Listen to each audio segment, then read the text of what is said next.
everyone. Good morning, afternoon, or evening, wherever you're watching us from. Um, and welcome to today's EdTalk session. I am Hareem Arif, and I'm thrilled to have you join us as we delve into the transformative world of artificial intelligence in education. I have with me Jacqueline Hadel, and I would like her to introduce herself, what she's doing, and um yeah, over to you, Jack. Okay. Yeah. Okay. Hello, everyone. And as you can see in the back, I have my yoga mat because I am currently living in a Buddhist kingdom in the Kingdom of Bhutan. And I am a professor of writing at Royal Thimphu College. And we have had a lot of experience with AI over the last semester. So I'd love to talk to you all about it. Okay. Okay.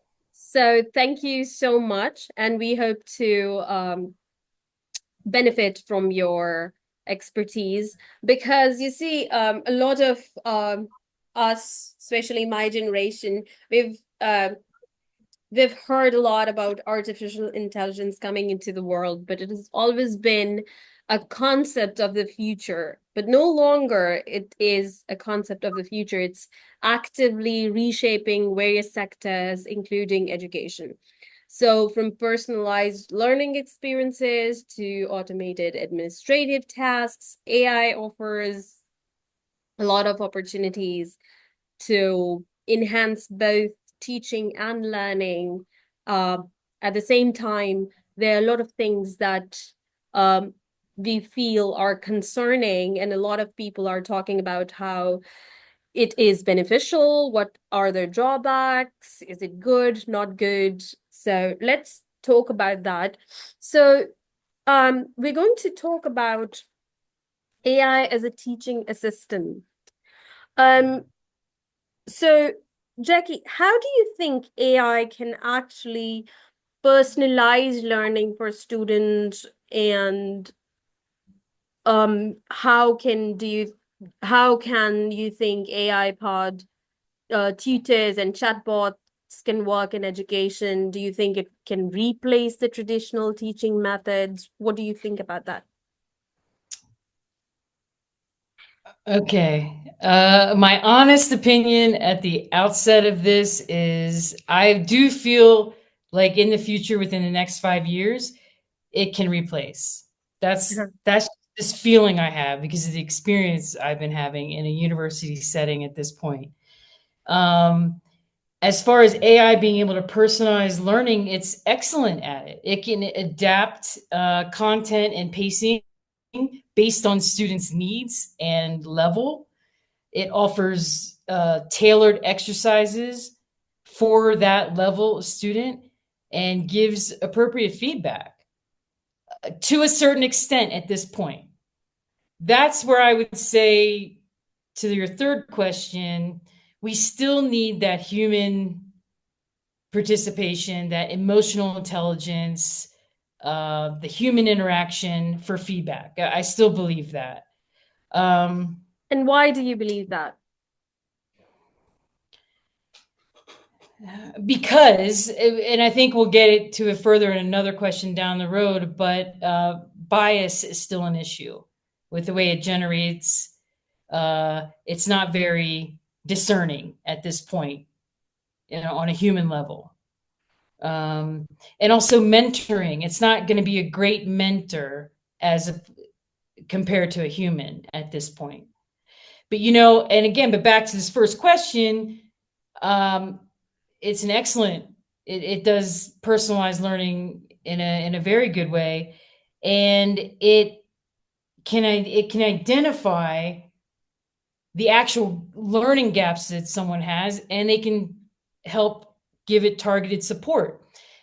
A human teacher has been doing that for generations, yes. Yeah. However, the speed and efficiency in which this can be done with AI is it's fair and it's comparable. Like, so yeah, a student can in many ways turn on their computer and receive a solid education. That's my belief at this point. And it's scary. It's scary for the the future of educators, but I do believe that. Yeah. Right. And you were asking about, I think, like chatbots and everything. Again, they provide uh, quick feedback, fairly accurate. I mean, accurate to the point where it's acceptable and it's appropriate. Um, yeah, that's the thing I'm struggling with right now. I'm not even trying to be a pessimist about it, and I don't feel like today it can run without being together, human and AI, like teacher and chatbot. However, I can see, because it's growing so rapidly, it's improving so rapidly, AI teaching, that I just feel like 5 years, because everything's sped up now Yeah. Yeah. as far as changing, and 5 years, I could see us as humans being obsolete unless we learn how to create curriculums, I think, that do involve the complete the merging and the interaction 50-50, I think, of human and AI. But as I've told you before, I don't believe that well, I'm lost my train of thought, because I get so worked up about this AI thing, because it is so prevalent and it's so prescient at this point. Um, And that'll I come to me. think it might just be because, it's something new and, things are changing and we don't know where anything is going, so it's scaring us, perhaps. Well, okay, I think again, maybe people are becoming aware of it maybe at different times, but for me, it doesn't feel new anymore, Hmm. because I feel like I've been using it and been aware of it, and that it's been really in my classes since I was in Estonia in 2022. I could Right. feel it. So 3 years it's been for me, and I just have seen how it has improved quite quickly. Chat GPT to me still blows everyone away, but we've got Claude, Perplexity, Bing, Google, um, and DeepSeek now, which is fine, but still, to me, nothing holds a candle. Gemini, but nothing holds a candle to ChatGPT yet, in my opinion. Yeah. And what do you think it means for the critical thinking of especially our new generations that are still learning to be critical thinkers?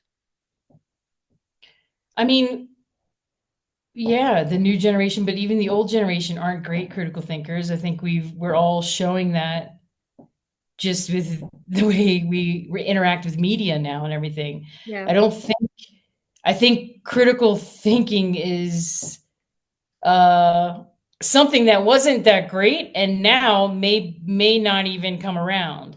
But that is the one thing. It's critical thinking and it's creative thinking Right.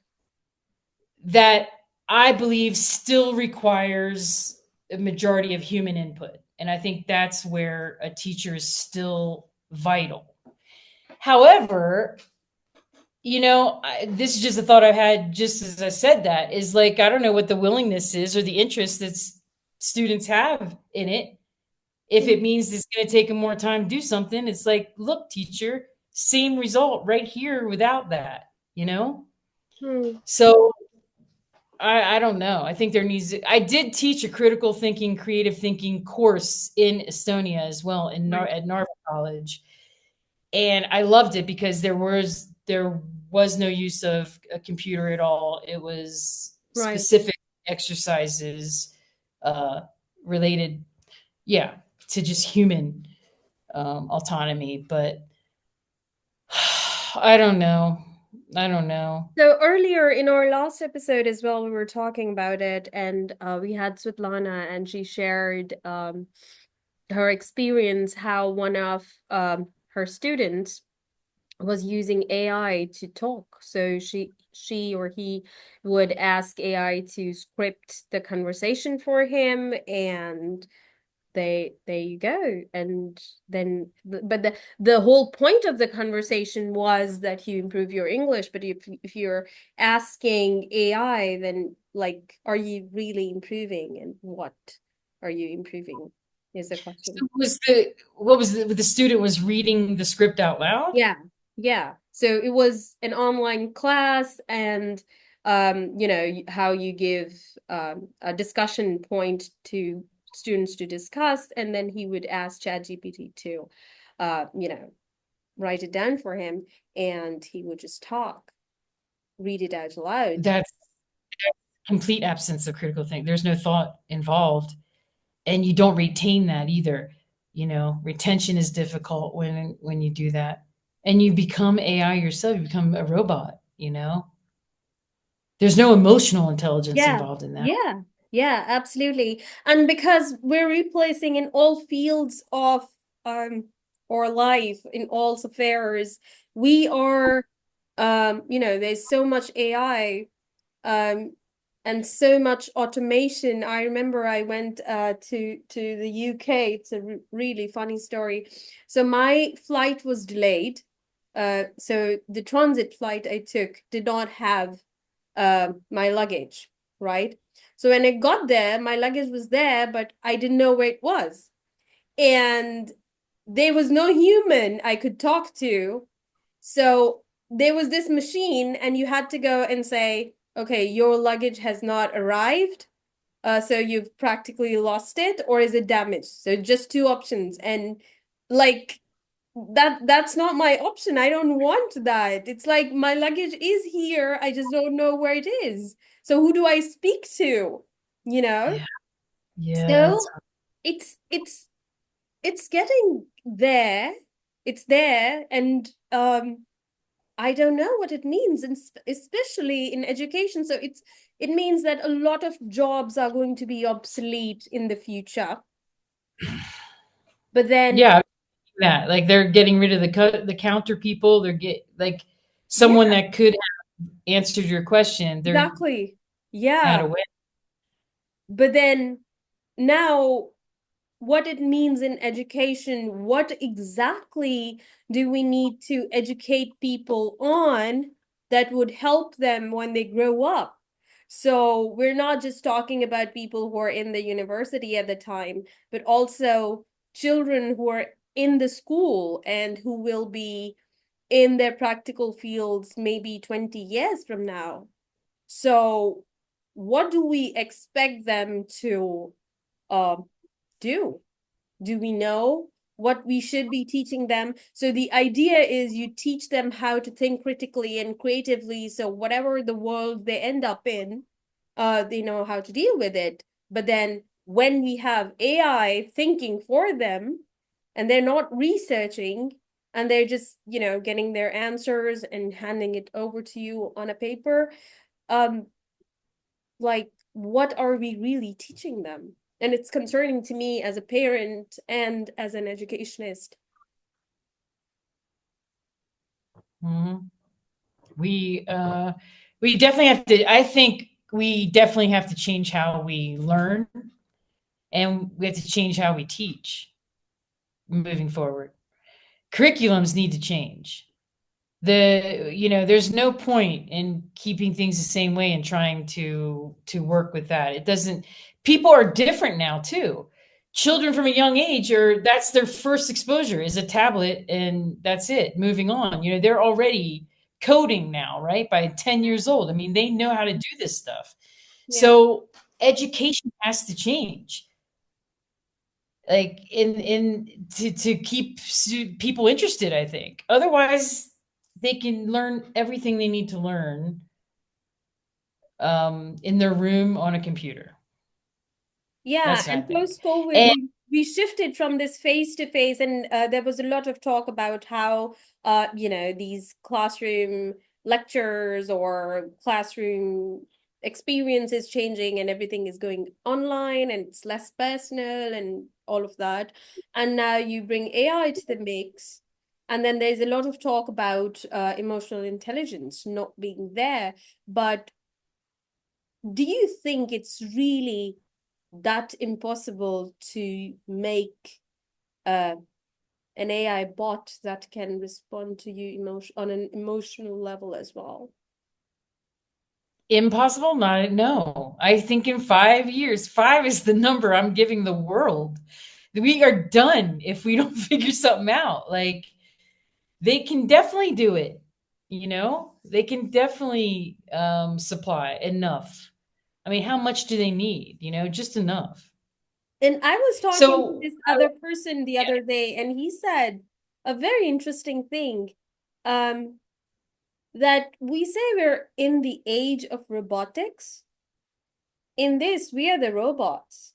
We're making humans the robots and not the other way around because we're yeah. not thinking anymore and we're just relying on AI for like literally everything. So what it means for a classroom, and you said you talked about how curriculums need to change, and I feel like all the teachers right now are just improvising. So for example, I know a teacher, and what she's doing is she is asking her students to give her handwritten assignments. So even if they're using AI to reset for them and write the answers, when they're, using their hands to write it down, they're absorbing something, you know. And Mhm. earlier when we were talking, you talked about how you make them write in class. So I feel like everybody is improvising and looking at it, but there's not a lot that is centralized or standardized that says, okay, so this is how we need to move forward. This is what we need to do. Just like when COVID hit, we all improvised. The very next day, we went online and we're like, what button are we pushing for Zoom? You know. Yeah. So I think that is part of the history of teaching, right? We've always been improvising. Also, to change curriculums, and it costs a lot of money. And I'm not sure how many countries are going to invest that kind of money, you know, when they can maybe go the AI route and have that be the efficient way of giving us our information, you know? And it's also about how many countries can actually afford it. So if we talk about some developed countries, okay, yes, fine. They have that kind of budget, they have that kind of people who can sit down and do it and everything. But what about the developing countries? Like, do they barely have the budget to sustain education, and they're still struggling with the education for all concept.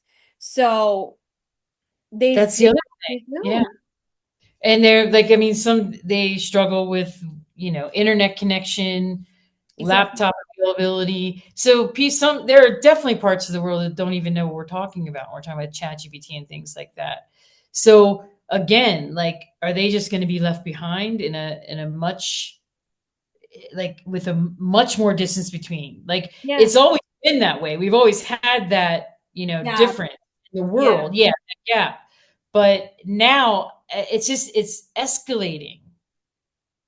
It's, you know, to the point that I don't know if eventually people can catch up, or, you know, it's a lot of not knowing.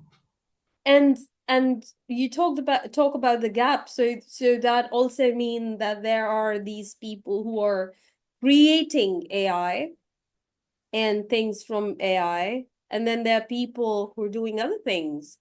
And so eventually, is the world just going to be people who are working on AI and that's that? Or Mm, yeah. so when you suggest a revamp of the curriculum, what do you think um we should maybe, incorporate? What kind of things we should be working? Well, it's what I'm doing now for this semester. doing that project I was telling you about. We have to integrate AI into the classroom, Yeah. and we have to be there to oversee the interaction of the learners with the AI. Mm. And there are ways of practicing critical thinking with AI, but Yeah. it needs to be in the classroom because students do not go back to their dorm and do any of that. Yeah. So what we're doing is we're integrating it to the point where this we're making the students aware that we're not dumb. We know that when we give you an assignment and you leave the classroom, you're going straight to ChatGPT. We know Yeah. that. So there's an awareness now that will be new to them because there are still some teachers that just haven't acknowledged it. So they will see that this semester, like, okay, you're on it. You know that we do that. And now using it in the classroom as a tool. So you get your assignment, and there are things, there are activities, specific activities that you can do that, like I said, practice critical thinking, whereas the student has to do their own work first. Then they compare it. With the AI work as well. Absolutely, that's critical thinking. That's just one small one. Yeah. But there are many others. There are others that um, it's very student centered as well. So again, I think really, if this is the time for the lecturing teacher to leave the classroom, it's happening. It's got to be Right. more.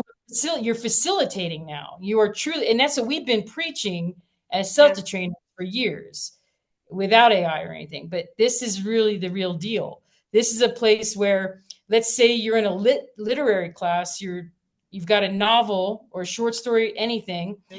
You tell the student, to choose an excerpt. It could be anyone that they want to choose. Input into, well, first of all, maybe answer some questions based on it that are your answers. The Yeah. teacher goes, checks that you've answered it. Then you input it, that excerpt that you've chosen. So it's not everybody doing the same one. And then you compare that output to what you did and be able to discern what is correct, what is more accurate, what is more appropriate. Right. And you just have to do that. So what changes in the classroom is time. It affects time until you, because like I said, it happened to me last semester when I kind of found out like that. Oh, wait, they're using ChatGPT. So I have to change it on a dime. Starting today, you will write in class, and that's it. It will change the timelines of people's courses for a semester. So that's what you have to revamp as well. You have to. So that hold that thought, because what I was thinking as you were talking is that, okay, so that means that we're not giving home assignments anymore because the home assignments are really not done by the student, right? So then maybe does that, and then because there's more work in class, so does that mean that the duration of you being in school or in a university that increases lot like Yeah, so it's timing, and I think it's also, I don't know if students need as many assignments as people give them. Maybe if currently they're reading four books in a semester, maybe they cut it to two and really, really dissect it with critically thought out interaction with AI. so we've been talking about critical thinking and all of that, but one of the things that I also want to touch upon is research skills. So earlier we used to teach research skills for to the students, but do we really need to teach this anymore? Because even with all that Google and Bing and all that, you still had to uh Google something and you would have 100 results, and you would shortlist from them and all of that. Now all you have is AI, and you ask Okay. a Okay. question. So back to now, like, our goal is to make in the classroom, make it a tool for the Yeah. students. Yeah. Whereas what has been happening recently, unfortunately, is you give them assignment, they take it back to their dorm, and it's a crutch. because there's no part of them working on it. They go Yeah. straight to ChatGPT. Yeah. Okay. So here's an example of something that I did do last semester that I started it. So we had an assignment in the prose class for the topical commentary essay. So what I did was first, I said they had to choose a topic that they were going to write about, and they needed to write their thesis. Straight up, they write their Yeah. thesis. I gave them, plenty of time for that. Walked around and I saw, okay, this is your thesis, this is your thesis. Okay, okay, okay. Now take your phone out. They were like, what? Because I'm very much, they're like, they thought it was a joke. Take your phone out. Let's go, let's go. So I didn't tell them in advance. That is a key point. They took their phone out and I said, now ask ChatGPT for your thesis statement. Okay. That's just step 2. There is another step to this. So I walked around and discussed with them what they thought. And, maybe 2 people out of 32 said, I still want to use mine, which I thought was great. I said, that's great. Yeah. But you don't have to. I want them to have choices and to tell me why they think theirs is okay. Yeah. Or they would use a little bit from each. That would be fine as Yeah. well. Here's the number one skill, and you know this now: prompt engineering. They don't know how to write a proper prompt. So that was step 2. That's why I just said ask it. And they just said, give me a thesis statement for something in Yeah. whatever their topic Yeah. was. Okay, that's it. Then I already had a prepared prompt that I put on the board for them, and I said, copy that word for word and put in your topic, and then we'll compare. And they were blown away by the result. So that's another thing. They don't even get deep enough because they don't even know how to ask ChatGPT. Yeah. That's Yeah. part of critical thought. Yeah. So, I like that one of my in school, my favorite prompt is creating a role. So really say, I Yeah. am a second year student at Royal Thimphu College in Thimphu, Bhutan, and I am writing a topical commentary essay on this Yeah. topic. Please provide 3 valid points to create like that, like very, very specific. Yeah. And that was an education for them right off the bat. So Yeah. they knew they were lacking in that. And that is something we did in class. And then I said the rest of it has to be done without ChatGPT. Yeah. But that if you select the ChatGPT thesis statement, we can accept that. That's fine. But the rest has to be your research and everything like that. So we did partly that. Yeah. And those are the kinds of things I'm going to be pushing for next semester as well. Great. Thank All, you. all oversight. Yeah. All Yeah. overseeing. Thank you so much. I have no idea where the time flew because it's been an hour we're talking about AI and there's still so much that we still can explore about it, talk about it, and I am definitely gonna do another episode, or in fact another few episodes, to talk about this and how, the world is changing and so are we. So what does that mean for everybody? Thank you so much to everyone for joining us, from wherever you are in the world. I'm in Sri Lanka, Jackie is in Bhutan, and you are in your own zone. Thank you so much for joining us. And I hope to see you again next month. Same time, last Saturday of next month. Well, yeah. And thank you so much again.